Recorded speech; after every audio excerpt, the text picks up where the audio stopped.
Assalamualaikum warahmatullahi wabarakatuh. Alhamdulillahirabbil alamin. Wassalatu wassalamu ala asrofil anbiya'i wa mursalin wa ala alihi wa sahbihi rasulillahi ajma'in. Puji syukur atas kehadiran Allah subhanahu wa ta'ala, yang mana Ia telah melimpahkan rahmat dan karunia-Nya kepada kita semua, sehingga saya dapat berkesempatan untuk menyelesaikan tugas mata kuliah Tafsir Tarbawi, yaitu pada materi ayat ke-10, tepatnya pada surat Al-Hujurat ayat 12 sampai 13. Salawat beriringkan salam buat baginda Nabi besar Muhammad sallallahu alaihi wasallam yang berlafazkan doa Allahumma sholli ala sayyidina Muhammad wa ala alihi wa sahbihi rasulillahi ajma'in. Baiklah, nama saya Muhammad Afdol dengan NIM 2114050017. Di sini saya akan menjelaskan tentang tafsir surat Al-Hujurat ayat 12 dan ayat 13. Pada langkah pertama saya akan membacakan kedua ayat tersebut, yakni tepatnya pada surat Al-Hujurat ayat 12 sampai ayat dan ayat 13. A'udzu billahi minasy syaithanir rajim. Bismillahirrahmanirrahim. Ya ayyuhalladzina amanu ijtanibu katsiran minadh-dhanni inna ba'dadh-dhanni ithmun wa la tajassasu wa la yaghtab ba'dukum ba'dhan ayuhibbu ahadukum an ya'kula lahma akhihi maytan fakarihtumuh wattaqullaha innallaha tawwabur rahim. Ya ayyuhan nasu inna khalaqnakum min dzakarin wa untha waj'alnakum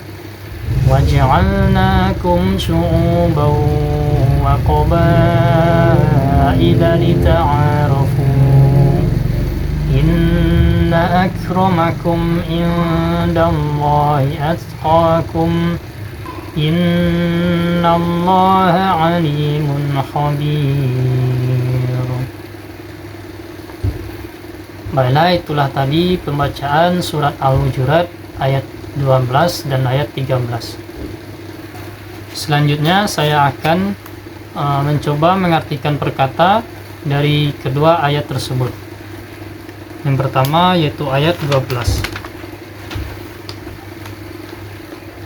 Ya ayyuha, wahai alladzina, orang-orang, amanu, yang beriman, ajtanibu, jauhilah, katsiran, kebanyakan, minadh-dhanni, dari prasangka, inna ba'da, sesungguhnya sebagian, adh-dhanni, prasangka, ismu, dosa, wala tajassasu, dan jangan kalian mengintai atau mencari kesalahan, wala yaghtab ba'dukum, dan janganlah kalian mengumpat ba'dukum, sebagian dari kamu atau kalian, ba'dan, terhadap sebagian yang lain.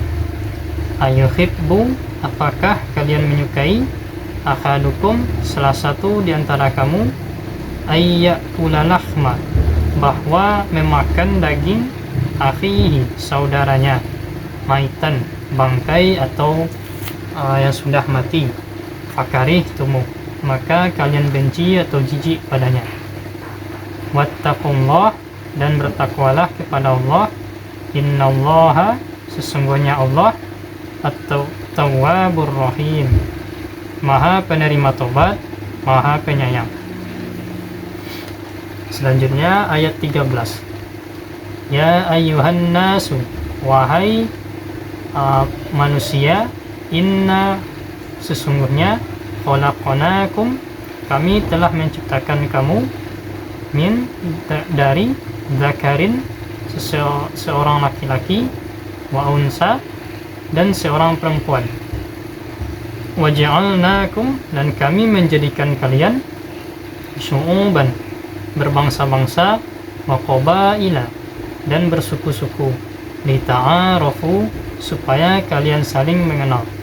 Inna akramakum, sesungguhnya yang paling mulia di antara kalian, indallahi, di sisi Allah, atqakum, ialah yang paling bertakwa.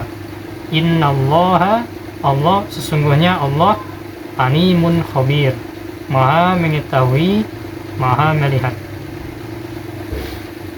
Itulah tadi terjemahan perkata dari surat Al-Hujurat ayat 12 dan ayat 13. Selanjutnya saya akan mencoba menjelaskan tafsir dari kedua ayat tersebut. Yang pertama yaitu dari ayat 12. Nafsiran ayat ini dilakukan satu persatu dari ayat yang di atas. Yang mana pada ayat ke-12 Allah Subhanahu wa taala memanggil orang-orang yang beriman, di mana panggilannya ini melarang orang-orang yang beriman melakukan perbuatan-perbuatan dosa. Di sini terdapat larangan dari Allah seperti banyak berprasangka atau suka bersangka-sangka, yang mana bersangka-sangka ini tidak semestinya suatu kebenaran yang pasti, karena hanya sekedar khayalan belaka dan tidak didasarkan suatu kenyataan atau kebenaran yang nyata. Sehingga sebagian dari prasangka ini adalah suatu perbuatan dosa. Jadi di sini kaum muslimin dilarang untuk banyak berprasangka dan menjauhi banyak bersangka-sangka atas sesama muslim sendiri. Berprasangka di sini maksudnya ialah menduga-duga bahwasanya seseorang melakukan sesuatu dan hal tersebut merupakan suatu kebenaran yang belum pasti. Jadi berprasangka di sini ya bisa jadi disamakan dengan suatu kebohongan walaupun tidak diungkapkan. Di sini dipakai kata menjauhi. Di sini maksudnya menjauhi ini maksudnya ketika seseorang sudah dekat berprasangka, sekalipun dia belum berprasangka, kemungkinan besar dia akan susah untuk tidak banyak berprasangka. Kalau seseorang sudah bergaul dengan orang lain, maka pintu berprasangka ini kemungkinan akan terbuka sangat lebar sekali. Maka perintahnya adalah menjauhi, bukan janganlah kamu bersangka-sangka, tapi jauhilah banyak prasangka. Karena dosa ini sangat mudah sekali manusia terjerat ke dalamnya. Kemudian dikatakan sesungguhnya sebagian dari prasangka itu adalah dosa. Jadi bersangka-sangka kepada orang lain ini pada umumnya atau sebagian daripadanya itu berujung kepada dosa. Tidak sedikit orang hanya berpegang pada prasangka-prasangkanya saja, tidak mau kemudian mencari kebenaran dari yang disangkakannya itu. Padahal bisa jadi apa yang disangkakan itu tidak benar, dan kemudian itulah yang membawanya kepada dosa.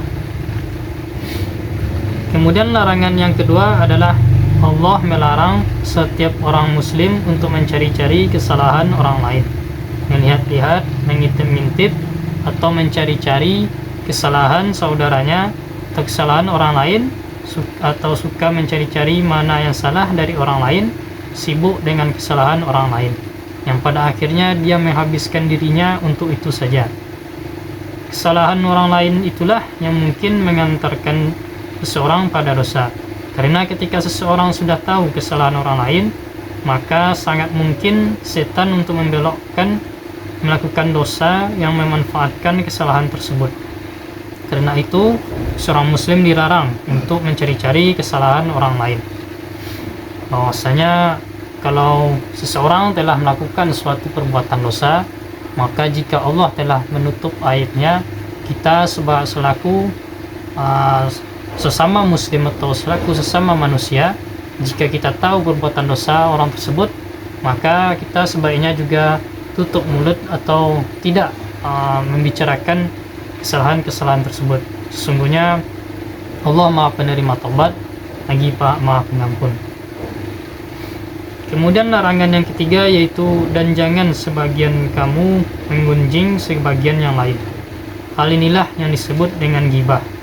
Ghibah itu adalah membicarakan tentang orang lain yang buruk-buruknya ketika tidak bersama dengan orang itu.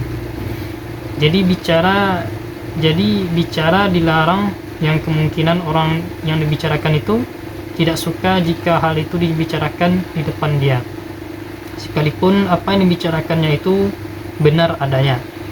Jadi ghibah itu adalah membicarakan suatu keburukan seseorang kepada orang lain yang mana orang yang dibicarakannya itu tidak mengetahui atau dibicarakan di belakangnya, yang mana hal ini disebar-sebarkan sehingga membawa kerugian padanya. Dalam hal membicarakan kekurangan atau aib orang lain ini boleh saja dilakukan kalau ada sesuai dengan ketentuan syariat. Misalnya ketika mengangkat seseorang menjadi pemimpin, hal ini tentu dikaji dahulu tentang asal-usul orang tersebut. Orang ini sebelumnya dia bisa dijadikan pemimpin orang banyak, maka hal ini dikaji tentang kelebihan dan kelemahannya.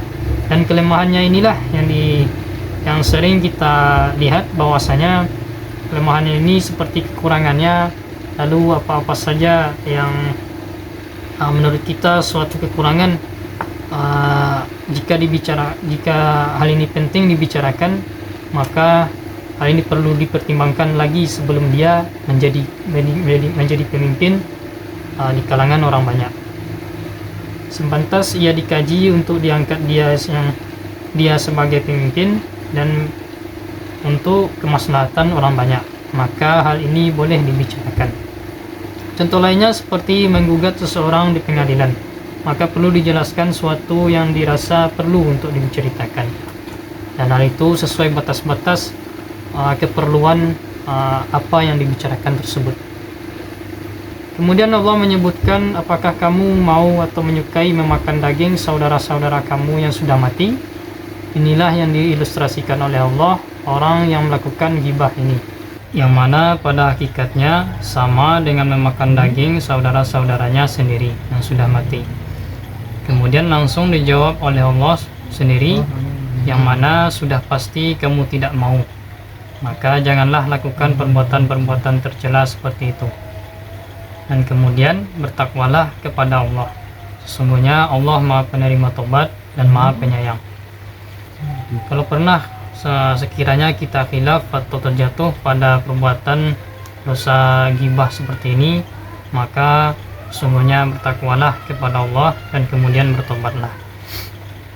Selanjutnya pada ayat ke-13 menjelaskan tentang asal penciptaan manusia, yaitu diciptakan dari seorang laki-laki dan perempuan, yang mana di sini yaitu Nabi Adam alaihissalam dan Siti Hawa. Kemudian Allah menjadikan sekalian manusia berbangsa-bangsa dan bersuku-suku agar saling kenal mengenal.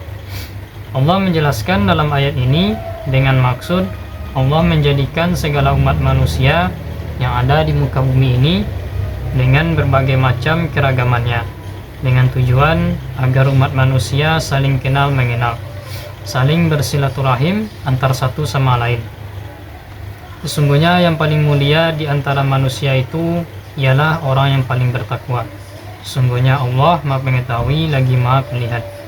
Walaupun berbagai macam keragaman manusia, yang paling mulia dari atas keragaman tersebut, dari berbagai macam tipe manusia tersebut, yaitu adalah orang-orang yang paling bertakwa. Jadi status sosial manusia, walaupun dia seorang yang kaya ataupun walaupun dia seorang yang miskin, maka di mata Allah yang paling mulia itu ialah orang-orang yang paling bertakwa. Selanjutnya yang terakhir yaitu tentang kesimpulan pendidikan yang dapat kita ambil pada surat ini, yaitu ayat ini membicarakan tentang pendidikan Allah. Allah Subhanahu wa Ta'ala memiliki cara tertentu dalam mendidik manusia. Adapun cara Allah dalam mendidik manusia terdapat dua sisi atau dua hal yang perlu kita perhatikan dan bisa kita praktekkan dalam dunia pendidikan kita. Yang pertama yaitu dengan cara menjauhkan akhlak yang buruk. Hal ini maksudnya ialah larangan. Jadi larangan di sini Allah melarang manusia atau orang-orang muslim untuk tidak melakukan suatu perbuatan yang buruk dan menjauhkan akhlak yang buruk. Jadi dari sisi yang pertama ini yaitu dalam bentuk larangan. Kalau yang kedua yaitu memperbanyak akhlak yang baik. Jadi di sini dari kata memperbanyak dan juga menjauhkan tadi itu, jadi yang itu merupakan suatu kalimat perintah, yang mana menjauhkan adalah maknanya adalah larangan, dan jika memperbanyak jadi itu merupakan maksudnya ialah perintah. Jadi setelah ada larangan maka ada juga perintah.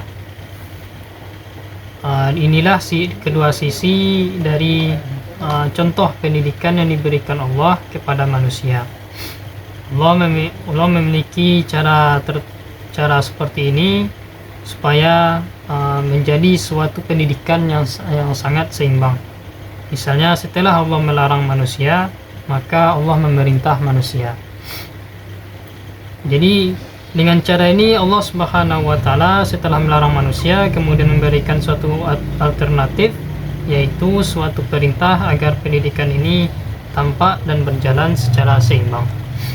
Jika ada larangan saja dan tidak ada perintah, maka itu merupakan sesuatu yang tidak adil. Dan kita sendiri bakal tidak tahu apa yang harus dilakukan kalau misalnya hanya sekedar larangan saja. Dan sekiranya kalau Allah telah memerintah, itu merupakan suatu kewajiban yang harus kita terapkan dalam kehidupan kita. Mungkin sekian dari saya tentang penjelasan surat Al-Hujurat ayat 12 dan 13. Kalau ada salah dan jangkalnya saya mohon maaf. Wabillahi taufiq wal hidayah. Wassalamualaikum warahmatullahi wabarakatuh.